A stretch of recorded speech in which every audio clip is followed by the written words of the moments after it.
kalau Nabi SAW menyampaikan, sahabat itu langsung hafal. Apa yang dari Nabi itu tidak mulai dari Nabi Muhammad, tapi langsung ucapan perkataan baginda Nabi SAW.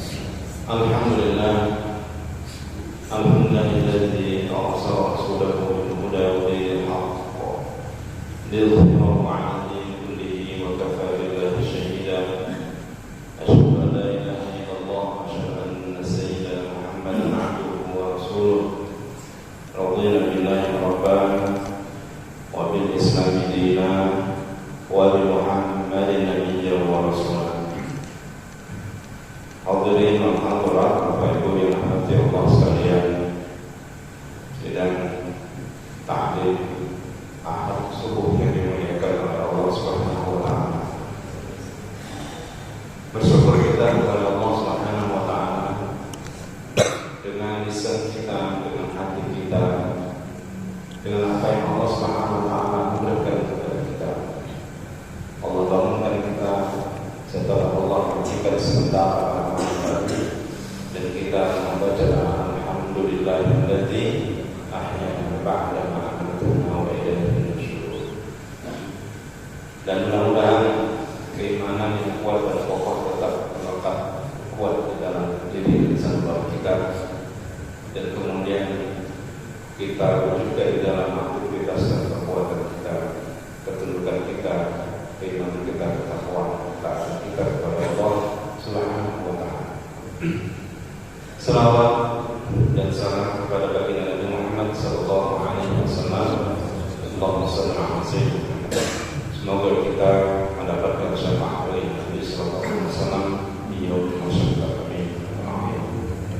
Bapak Ibu hadirin dan hadirat yang dirahmati Allah Subhanahu wa taala, melanjutkan kajian kita pada waktu yang lalu berkaitan tentang perintah yang Rasulullah SAW sampaikan dan juga larangan terhadap larangan Nabi SAW sampaikan, maka tinggalkan.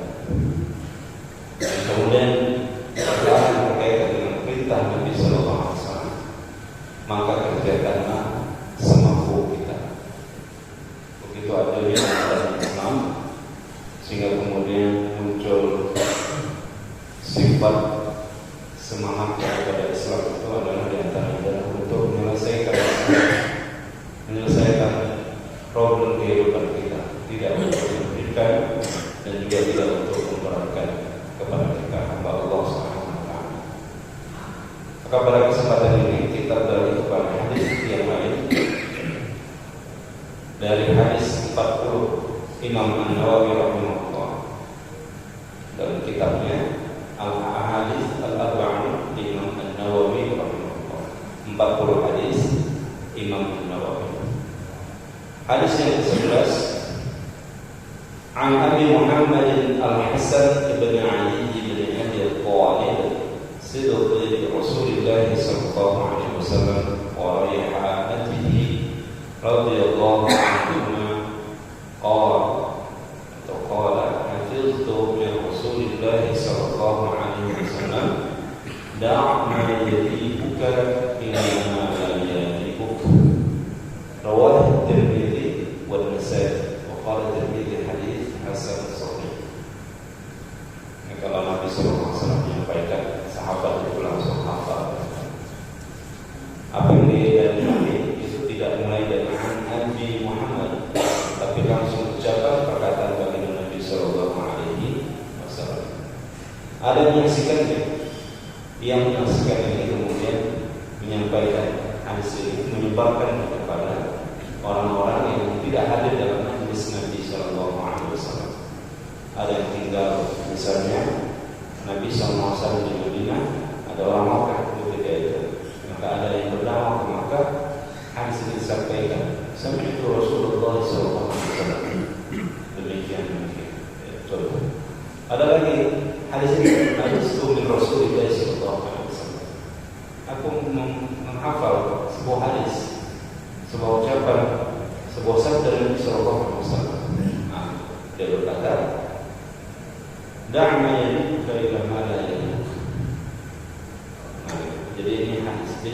biasanya memiliki 3 bagian. Kalau datang hadis kepada kita itu datang yang pertama namanya Nabi Muhammad ini namanya sanad sandaran hadis.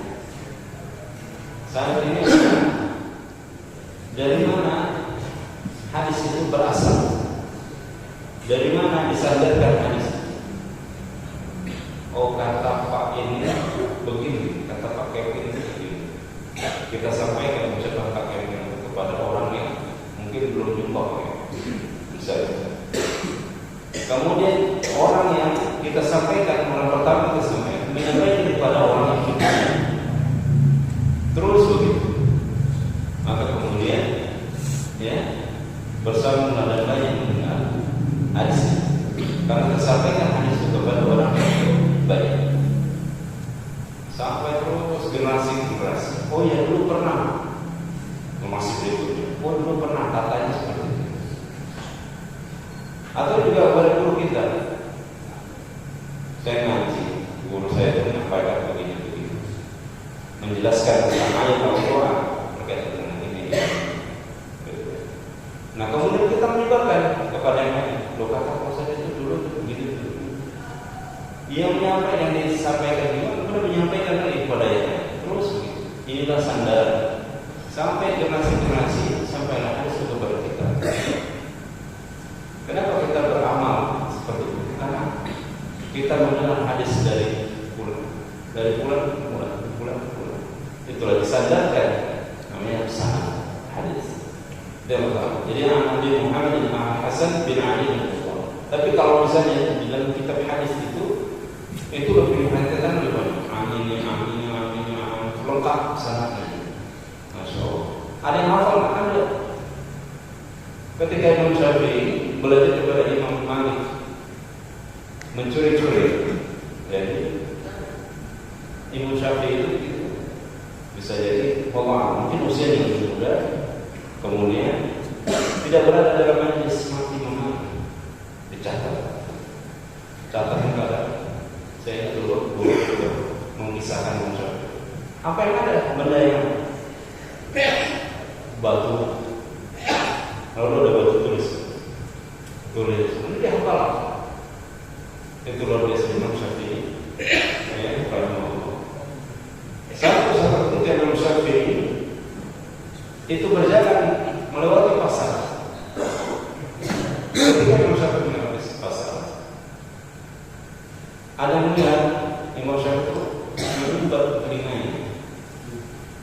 Kemudian setelah itu ditanya, Syafi'i ini kenapa kok disumbat? Masuk pasar pajak kok disumbat telinganya?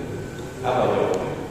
Aku khawatir bahwa hafalanku itu nanti akan tercampur dengan ucapan masuk terngiang yang telinga. Itu perkataan orang yang berada di pasar, penjual, pembeli dan sebagainya. Dia khawatir begini, takut tercampur. Nah itulah bagaimana Syafi'i. Jadi yang mati sekali. Balik kepada hadis tadi. Jadi ini sanad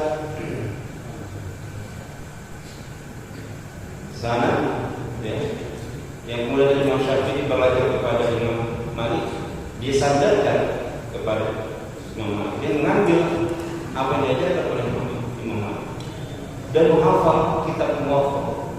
Silsilahnya ini hafal, diuji. Ketika dipanggil, diuji oleh murid Imam Malik. Ada 10 tadi. Ya Syafi'i, apakah kau mendengar hadis dari ini dan sebagainya? Sama. Aku nggak mendengar. Katanya. Aku nggak mendengar hadis itu. Kata Udah, ini katanya hebat, karena cerdas. Ketika ditanya hadis yang mudah, kenapa dia mengatakan bahwa tidak pernah mendengar? Ternyata Bapak Ibu rahmati Allah sekalian, ada antara sengaja yang bertanya itu menukar sedikit redaksi hadis itu, sanad itu dirubah sedikit. Aku tidak menyukai, dan apa yang disampaikan hadis yang panjang itu, bahwa hadis ini ini dan sebagainya, aku tidak pernah mendengarnya dari Rasulullah. Tidak sampai hadis yang bagus, tapi aku pernah mendengar hadis dari ini diperbaiki lagi, kemudian disusun kembali yang agak terbalik dari generasi yang terbalik, generasi bawah disebutkan duluan yang diakhirkan, diperbaiki pertanyaan, tapi aku mendengar hadis dari sini. Kalau masya Allah, kalau murid-murid, ya, jadi dia hafal sangat. Kalau kita kadang inti juga, kadang lupa ini. Ini pertama saja. Jadi hadis ini, ya, sumber yang dekat dengan Nabi, jalurnya dari Abu Muhammad. Mana buah Abu Muhammad? Siapakah Abu Muhammad itu? Abu Muhammad ini adalah Hasan. Abu Muhammad, bapaknya Muhammad. Nama bapak Muhammad ini namanya Hasan. Hasan ini anaknya Ali. Ali ini anaknya Abu Thalib. Berarti dekat dengan Nabi sallallahu alaihi wasallam. Abu Thalib anaknya Abdul Muthalib.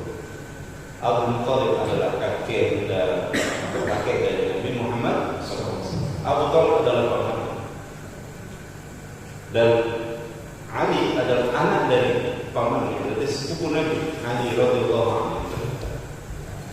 Ali radhiyallahu anhu punya anak namanya Hasan. Dan Hasan punya anak namanya Muhammad. Jadi ada cicit Nabi itu namanya Muhammad bin Hasan bin Ali bin Abi Thalib bin Abdul Muthalib. 5 Pak saya sebut. Kalau kita berapa? Bapak kita kenal, kakek kita kenal, uyut kita mungkin tidak kenal, tapi bapaknya uyut mungkin kita tidak kenal. Siapa bapak? Silsilah kita terputus sama kita. Tapi ada yang biasanya itu menjaga. Ya, kalau pada kabar dia tahu dia sini sampai kepada waktu masa Ali bin Abi Thalib. Itu luar biasa. Kalau kita kali 4 generasi di atas itu bapaknya Uyut itu udah nggak kenal siapa namanya. Apalagi kakek Uyut kita. Itu ada apa istilahnya setelah Uyut di atas itu. Uyut saya pernah dapat itu rentetan. Kalau ke bawah anak, cucu, cicit, cucu lah. Bawah ada namanya canggang nih di bawah itu. Pernah dengar Pak? Dia pernah lihat. Nah, karena kita nggak bisa sebutin atasnya. Tapi Nabi Muhammad SAW jelas silsilah.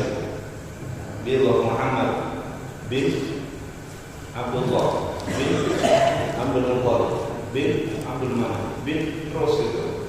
Menurut saya hafal, sekarang agak lupa.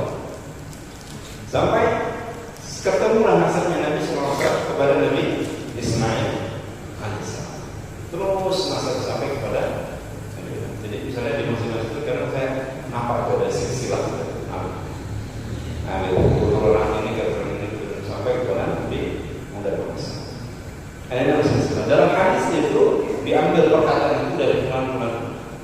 Jadi kalau misalnya generasi yang meriwayatkan hadis itu banyak, ini majlis Rasulullah SAW mendengar perkataan Nabi Sallallahu Alaihi Wasallam, "Ba'ma yali buka juga yali," atau salah satu menyampaikan, kalau Nabi Sallallahu Alaihi Wasallam, "Ba'ma yali buka tidak yali," pendek. Begitulah Nabi Sallallahu Alaihi Wasallam dalam menyampaikan tak menyampaikan. Ini bagian pertama dari sanad. Kemudian bagian kedua, maksud kedua adalah matan hadis. Redaksi hadis itu. Ini nggak apa-apa sedikit kita sampaikan ilmu hadis. Jadi matan itu ya udah inti dari percakapan Nabi itu dan menjadi kemudian bagian ketiga adalah perawi.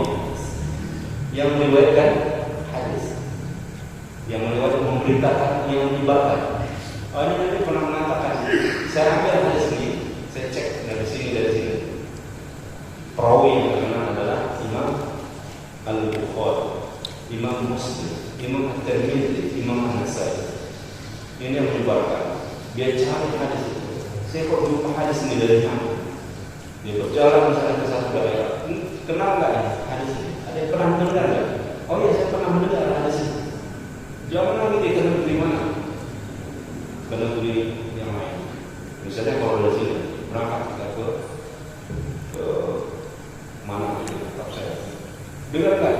Oh, dengar ada hadis ini sampai Koyo. Beberapa generasi di sana menyampaikan. Pindah lagi ke tempat yang lain. Dengar nggak? Iya, saya dengar dari sini. Terus masuk ke Sumatera Barat. Oh iya, saya betul. Dengar. Masuk lagi ke wilayah Jambi. Atau masuk lagi ke wilayah Palembang. Terus Lampung. Ternyata belum sampai Jakarta. Oh iya.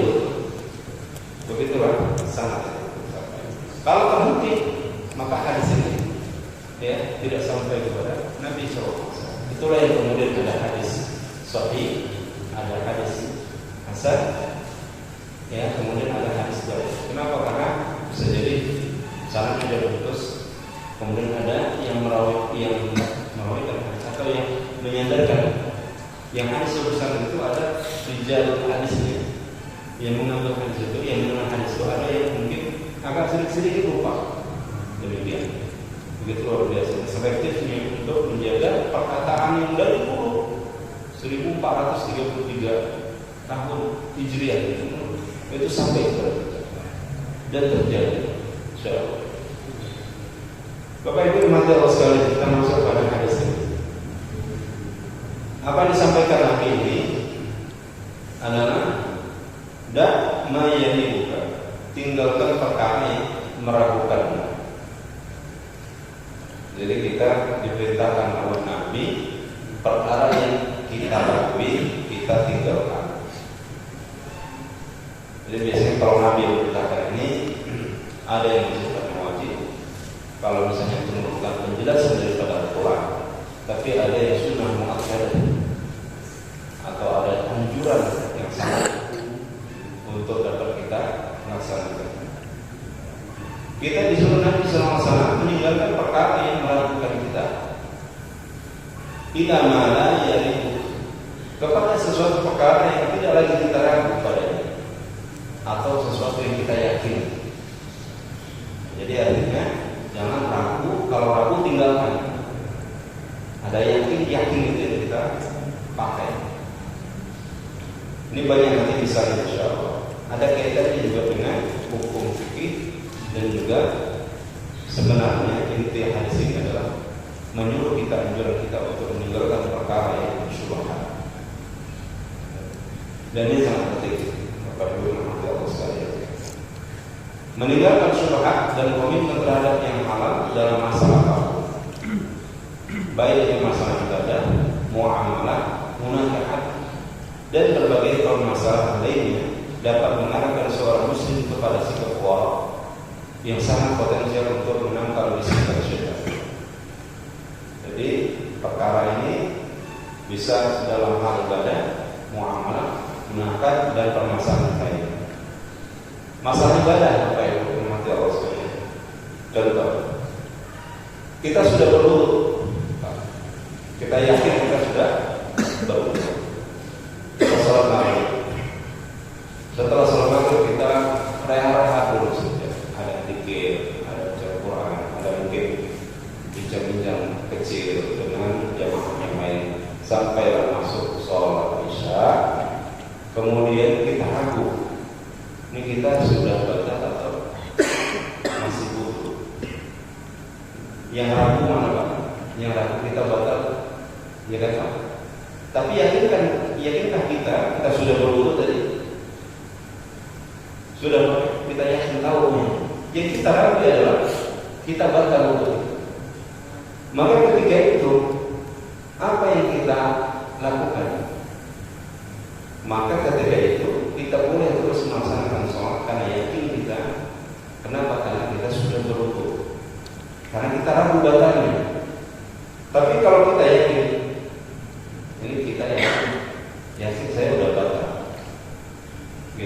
tidak ragu dia sudah batal. Maka walaupun dia berwudu, kemudian dia yakin bahwa dia kemudian batal wudunya, maka kemudian dia berwudu kembali. Itulah dia mengambil sesuatu yang dia yakini, ya, meninggalkan ragu. Karena antara yakin dan ragu tidak pernah beriringan bersama, bergandengan, tidak pernah. Ketika seorang ragu, maka yakinnya agak lemah, bahkan tidak ada. Tapi ketika dia yakin, maka hilanglah keraguan itu. Jadi dalam hukumnya itu kembalikan kepada hukum asalnya, bahwa asalnya dia sudah berwudu, ya, maka dari itu dia sudah melaksanakan berwudu. Ini dalam ibadah. Kemudian yang kedua juga, kita sholat masuk buk lagi. Masuk buknya ini sholat yang agak panjang. Kalau yang paling mudah itu masuk buknya sholat subuh minatnya. Biasanya lupa ini, makmum bisa lupa, imam juga bisa lupa. Kalau imam enak, kalau misalnya ragu, salah, subhanallah. Nah kalau makmum, kalau sudah salah, makmum setelah itu dia lupa. Tadi masuk berapa ini? Kenapa? Karena kita sudah sedikit tidak khusyuk di dalam sholat, lupa. Siapa saja para merasakan keraguan itu datang dari syaitan, dia bisa. Kenapa? Karena ketika itu sedikit saja kita berpikir sesuatu yang lain di luar dari sholat, sampai lupa. Masya Allah, ini sudah 4 atau 3. Atau kita ikut imam, kita nggak sadar imam itu waktu itu sudah rakaat berapa gitu. Kita sadarnya Assalamualaikum warahmatullahi wabarakatuh. Naik kita lupa tadi imam berapa rakaat, sehingga kemudian memberikan keraguan dalam diri kita. Mau nambah atau enggak? Kira-kira kalau dalam hal ini gimana? Ragunya di mana? Yakinnya di mana ketika itu? Kita yakin ragu. Nah, ketika kita sudah ragu, kita sempat ragu kita empat, maka kita tambah rakaatnya. Ya, karena nggak yakin kita sudah 4. Kalau nggak yakin kita sudah 4, maka naik tambah atau kemudian kita sholat sujud sahwi. 2 kali sujud. Subhanallah wa yanamu wa la yasmu. Subhanallah wa yanamu wa la yasmu. Subhanallah wa yanamu wa yasmu. Duduk. Dan antara sujud lagi subhanallah wa yanamu wa la yasmu. Kemudian assalamualaikum. Nah, gitu. Tapi kalau kita yakin ketika itu bahwa kita sudah sempurna, sudah yakin. Rupanya kawan sebelah masuk juga. Kayaknya dia tadi sama Allah masuk gitu kan. Ingat kita Pak, ada yakin kita agak diri-diri, bukan dibenderi, tapi diri Pak. Rasa-rasa bayang-bayang ini kan agak kelihatan ketika kita berada pada kita di tempat sujud kita. Karena ini masih agak sedikit terlihat. Gitu. Terlihat, wow, yakin kita, dia bangkit. Ternyata harus. Maka kita ikut.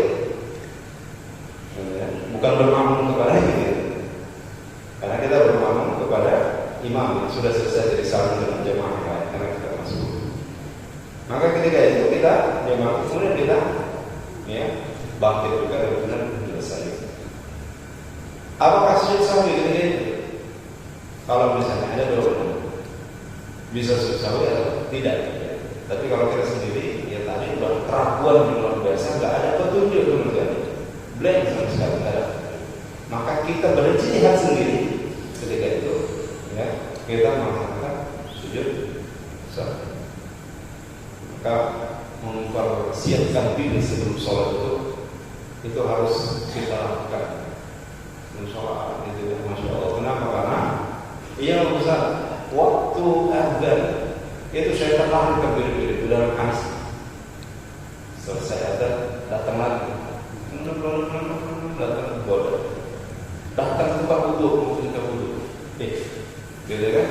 Dah kita wudhu juga sama dengan sholat ternyata kita terkadang nggak sadar wudhu sampai mau semangat mau masuk masjid ingat tangan udah dibasuh belum? Gitu ya, dalam ibadah. Tangan basuh belum? Oke, udah.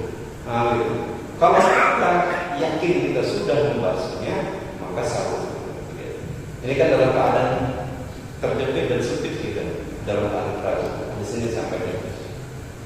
Atau kita sudah membasuh tangan, kita lupa tadi sudah sampai siku belum? Kayaknya cuma sulut-sulut gitu. Atau misalnya kita yakin bahwa sebenarnya apa itu nama teosol ya, anggota yang kita basuh itu kira-kira dari sini kan ke siku Pak ya, bukan dari siku ke bawah. Tapi biasanya kita kalau pakai keran, bagaimana cara kita? Ini seorang ya, gini Pak ya. Nah, hati-hati Pak, betul. Nah, ya dari sini sekali. Jadi dari sini ke gaya itu juga. Keran itu juga dari sini ujung sampai ke siku dan kita lebihkan. Kenapa? Main 3 kali sunahnya? Karena untuk memastikan bila ada yang pertama basuhan itu tidak sempurna, maka kemudian akan dibasuh lagi pada basuh kedua untuk menyempurnakan. Maka yang kedua betul-betul mana? Sela-sela. Di antara sunahnya adalah menyela-nyela jari-jari. Pastikan. Gak usah terburu-buru. Tapi terkadang, Masya Allah, kadang kita wudhu ini banyak air yang keluar dibanding air yang masuk. Udah air muncul banyak keluar gitu kan. Tapi kemudian gak sempurna juga. Ada orang yang sedikit saja airnya, tapi dia selalu.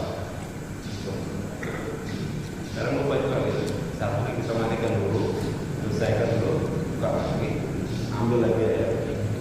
Karena Nabi SAW pernah mencontohkan wudu dengan gelas air. Ini kita rasakan bagi orang-orang berangkat umroh dan haji. Bagaimana orang yang batal wudu? Kalau tersenggol itu masih ada istilah. Dan para ulama kita, ya, kalau tidak sengaja, ya, kalau Syafi'i sengaja tidak sengaja batal. Tapi ada rukhsah ketika kita bisa mengambil pandangan yang lain. Kalau repot Pak, kita sudah jaga mama yang tua-tua mau terjadi megang kita udah gini, kemudian desak-desakan, gitu kan? Kalau misalnya sudah berdesakan, tersenggol itu kamar mandi itu agak jauh, mau ada 5 menit, pulang balik ke 10, tersenggol, tawaf baru 1, udah tersenggol, berhenti, butuh lagi kita, mau keluar itu desak-desakan. Ini bukan masa pandemi, waktu masa rapat-rapat ya, butuh agak jauh, itu kan repot. Maka kemudian karena ada masyarakat kemudian bisa mengambil pandangan ya, yang bisa dilakukan. Kecuali kalau misalnya kita buang angin, itu sudah ada toleransi buang angin. Terus ada apa-apa enggak ya? Tapi yang bersumber karena dalam layar darurat buang angin nggak bisa juga. Karena ketika buang angin enggak. Tahu sudah 2 gimana? Tahu sudah 2, bagaimana? Apa mulai dari 1 ke 2? Tidak. Maka yang 2 itu sudah dihitung kalau misalnya sudah sampai ke Hajar Aswad, ya, itu sudut, ya, Hajar Aswad itu, maka dia sudah dapat 2. Kalau sebelum dia belum semua dapat 2, maka dia baru dapat 1. Kalau sudah melewati sudut ini Hajar Aswad, lewat dikit saja batalnya, maka dia sudah dapat 2. Maka dia ketika dia berwudu kemudian balik lagi, maka dia hanya menyambungnya tawaf 3 tersebut. Maka ketika itu di situ wudunya jauh lebih, maka sebagian jemaah yang bukan di detik itu bisa kita wudu. Kalau sekarang udah canggih, pakai spray, semprotan, boleh kecil, gitu kan? Kemudian dibulukan, dibasuhkan, ada yang demikian. Nah, kalau terang di situ nggak, tempat tawaf itu luas gitu, dan kemudian banyak pada. Nah, ini kan hal yang berkaitan. Dan begitu juga kalau tawaf itu nggak berapa putaran,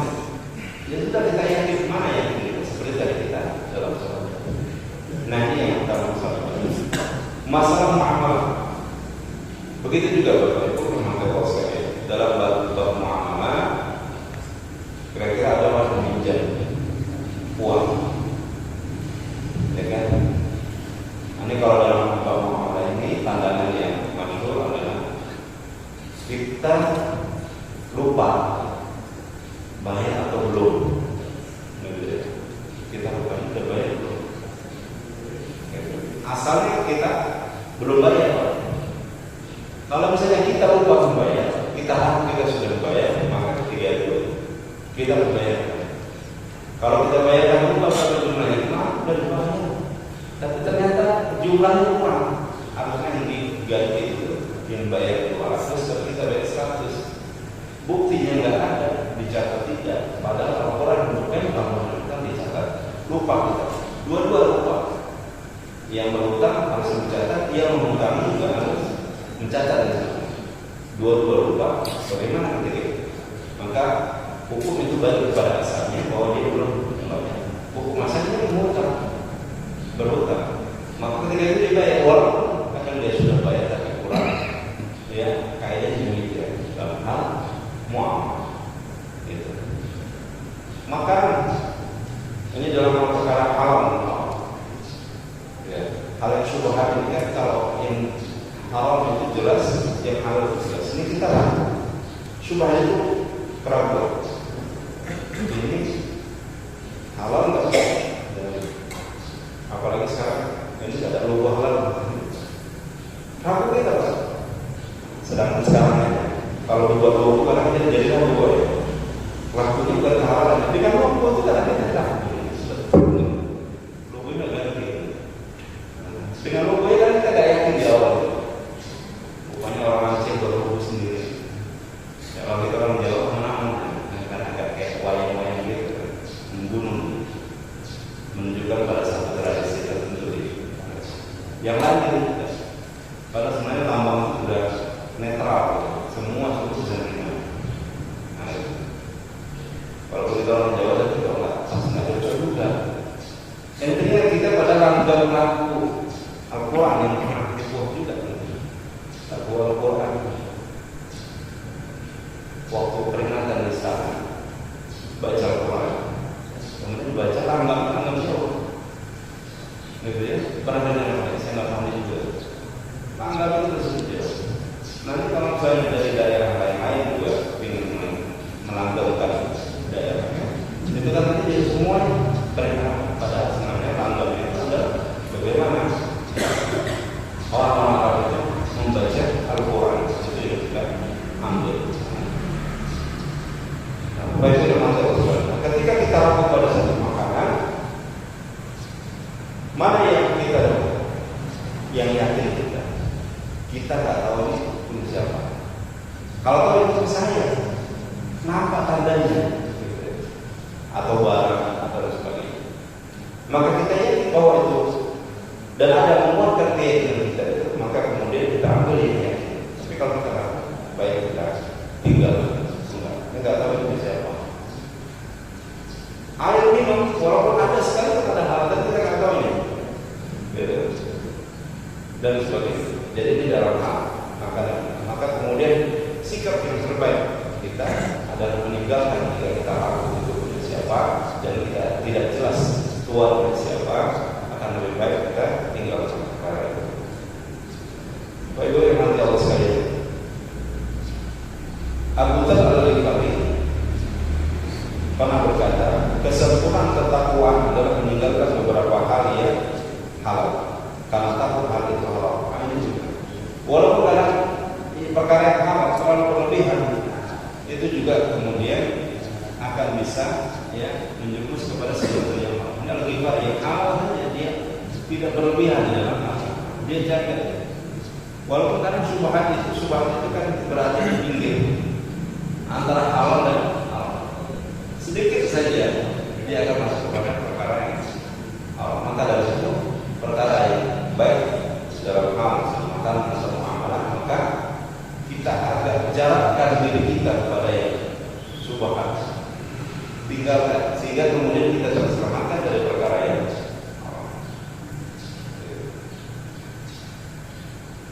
Selanjutnya, Ibu yang mati Allah sekalian, orang yang meninggalkan syubhat adalah orang yang telah istiqomah dalam melaksanakan yang halal dan meninggalkan semua hal yang haram. Logikanya, bagaimana seorang mampu meninggalkan berbagai hal yang syubhat sementara ia masih bergelut perkara-perkara yang haram?